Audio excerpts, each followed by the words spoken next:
A dim spotlight flickers across a vast, silent stage. The audience murmurs, restless, until the curtain parts, and a tiny barefoot boy steps into view.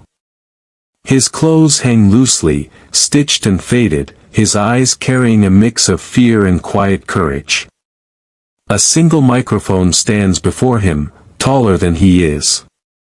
The judges glance at one another, some curious, others skeptical.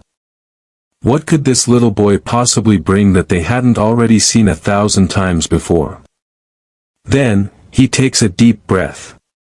His small hands tremble as he grips the mic, and for a heartbeat, the hall seems to stop breathing.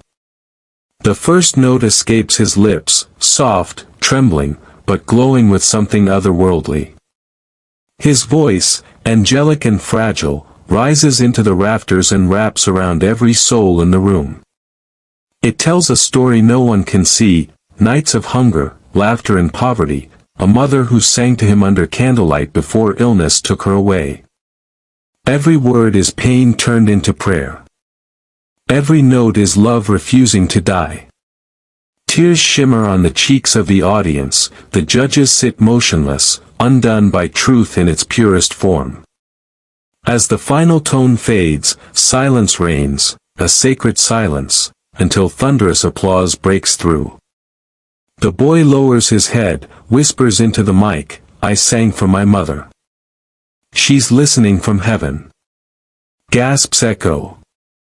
In that moment, art becomes grace, and a child's voice becomes eternity. The next morning, sunlight creeps through cracked windows and lands on a small wooden table, where the silver audition bracelet glimmers beside an empty bowl. The boy wakes to the sound of his grandmother coughing. Their home is no bigger than a single room, the walls thin, the air heavy with dust and prayer. "Abuela," he says softly, "people clapped for me." She smiles faintly, brushing his hair back with trembling fingers. "Not for you, hijo, for your heart." Outside, the streets are alive with noise. Newspapers shout headlines about "the boy with the angel's voice." Cameras wander the alleys, hoping to find him. When they do, he's carrying groceries for his neighbor, barefoot, his old shirt still torn. "Can you sing for us?" they beg. He just shakes his head. "Not today. My grandmother needs her medicine." That night, rain falls hard. Their roof leaks again, but he hums softly to her, using a pot to catch the water.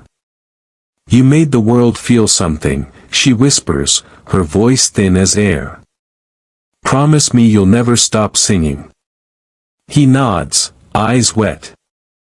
Meanwhile, the judges replay his performance in silence. Fame had found them many voices, but none like his. One judge whispers, "We didn't discover him, he discovered us." Each chord pulls Daniel deeper into memory. He remembers nights when hunger gnawed louder than music, when neighbors laughed at the poor boy chasing impossible dreams. He remembers the sting of being invisible, until now. The judges lean in. One nods with admiration, another scribbles doubtfully. But in the front row, Mr. Hartwell grips the edge of his seat. Every lyric feels like it's aimed directly at him. Years ago, Hartwell was the hotel manager. A sharp suit, quick decisions, little patience. He remembers her, Daniel's mother, standing at his desk, pleading for work. He turned her away. "We're full," he said coldly, without looking up. She walked out, clutching her son's hand, dignity shattered. Now, that same boy stands here, pouring his soul into the very song she once hummed while cleaning his lobby floors. Hartwell's throat tightens. His vision blurs. The crowd rises into a standing ovation as Daniel's final note hangs like smoke in the air. Applause crashes like waves. People weep openly. But Daniel's eyes lower. The ovation feels distant, hollow. What good is applause when the one person he wanted to hear him is gone?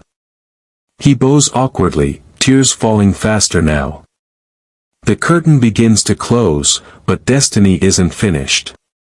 Because someone in this audience carries a secret. A secret wrapped in guilt, redemption, and something Daniel never expected to receive. Tonight isn't about winning. It's about truth colliding with the past. Backstage, Daniel wipes his face with the sleeve of his shirt. A stagehand pats his back. "Kid, you just shook the whole place." Daniel forces a weak smile, whispering, "She didn't hear it, so none of this matters." Footsteps echo. Slow. Heavy. Mr. Hartwell emerges from the shadows, his expression torn between courage and shame. "Daniel," he begins, voice trembling, "do you remember me?" Daniel turns sharply. The memory strikes like lightning, the hotel lobby, his mother's desperate tone, the man behind the desk who dismissed her. "Yes," Daniel replies coldly. "You closed the door on us." Hartwell's face collapses. "I did. And I have lived with that regret every day since." He reaches inside his coat and pulls out a worn leather folder. His hands shake as he opens it, revealing a yellowed photograph. Daniel freezes. It's his mother, smiling, younger, holding him as a baby. On the back, her handwriting, "For my Daniel, never stop singing." His breath catches. The very photo she thought was lost. He drops to his knees, clutching it, sobbing uncontrollably. For the first time since her passing, he feels her presence, not as a memory, but alive in his hands. Hartwell kneels beside him, tears spilling. "I cannot undo the past, but let me honor her through you." Daniel lifts the photo to his chest. In that moment, grief and forgiveness swirl together. The boy who lost everything, is about to gain something he never imagined. The next morning, headlines explode, "Homeless Boy's Heartfelt Hotel California Moves Thousands." Clips of Daniel's performance flood screens worldwide, his cracked voice echoing across living rooms and phone screens. Strangers cry watching him, strangers who've never known his name. But the real story doesn't play out in headlines. It happens quietly, in a small press hall. Cameras flash as Mr. Hartwell steps up beside Daniel. His suit is sharp, but his voice trembles. "Years ago," he begins, "I failed a woman and her son. I denied them when they needed me most. Today, I choose differently."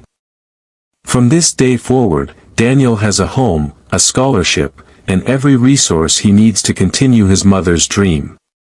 Gasps ripple. Reporters scribble frantically. Daniel turns to him, unsure whether to trust or retreat. But Hartwell's eyes, once cold, now carry humility.